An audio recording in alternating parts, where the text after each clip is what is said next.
Saudara-saudaraku yang kekasih dalam Tuhan Yesus Kristus, di dalam Matius pasal 27 ayat yang ke-46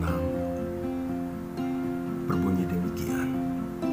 Kira-kira jam 3 berserulah Yesus dengan suara nyaring, Eli, Eli, lama sabachthani. Artinya, Allahku, Allahku, mengapa Engkau meninggalkan aku?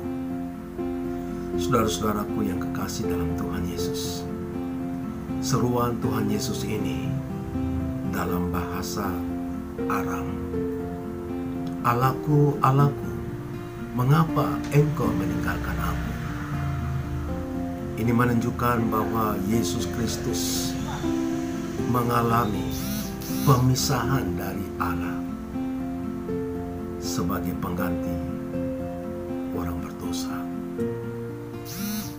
Pada tahap ini, saudara-saudaraku, semua kesedihan, semua penderitaan, dan rasa sakit daripada Yesus Kristus sampai pada puncaknya, ia tertikam oleh karena pemberontakan kita.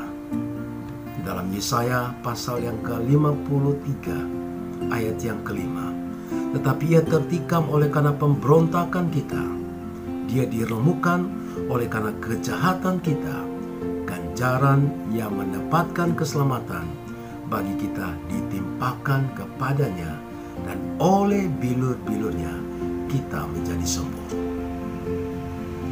Yesus tertikam oleh karena pemberontakan saudara dan saya, dan ia juga telah memberikan dirinya sebagai tebusan bagi banyak orang.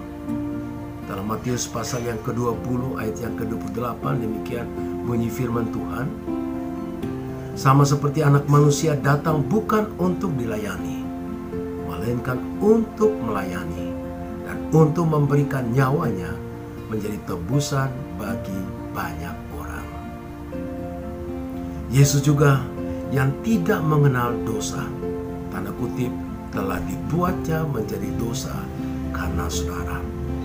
Dalam 2 Korintus pasal yang ke-5 ayat 21, dia yang tidak mengenal dosa telah dibuatnya menjadi dosa karena kita, supaya dalam dia kita dibenarkan oleh Allah. Yesus Kristus mati sebagai yang ditinggalkan agar kita tidak akan pernah ditinggalkan olehnya. Kita lihat di dalam Mazmur pasal 22 ayat 1 dan ayat yang kedua. Menurut lagu Rusa di kala fajar, Mazmur Daud, Allahku, Allahku, mengapa Engkau meninggalkan aku? Aku berseru tetapi Engkau tetap jauh dan tidak menolong aku. Allahku, aku berseru-seru pada waktu siang, tapi Engkau tidak menjawab.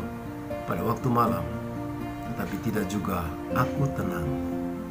Padahal Engkaulah yang kudus, yang bersemayam di atas pujian. Saudara-saudaraku, kita ditebus oleh penderitaan Kristus. Kita baca lagi dalam 1 Petrus pasal 1 ayat 19.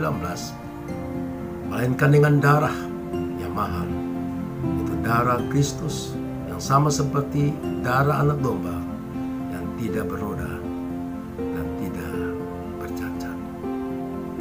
Itulah Tuhan Yesus mati untuk menebus segala dosa saudara dan mengalami keterpisahan dirinya dengan Bapanya karena saudara dan saya.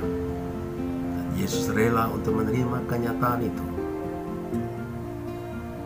dan memikul semua dosa saudara dan menyerahkan seluruh nyawa untuk pengganti atas hukuman dosa yang sebenarnya saudara pikul, dan direla menanggung itu semua, dan murka Allah dicampakkan di dalam diri Yesus Kristus, karena Yesus Kristus memikul semua dosa-dosa saudara.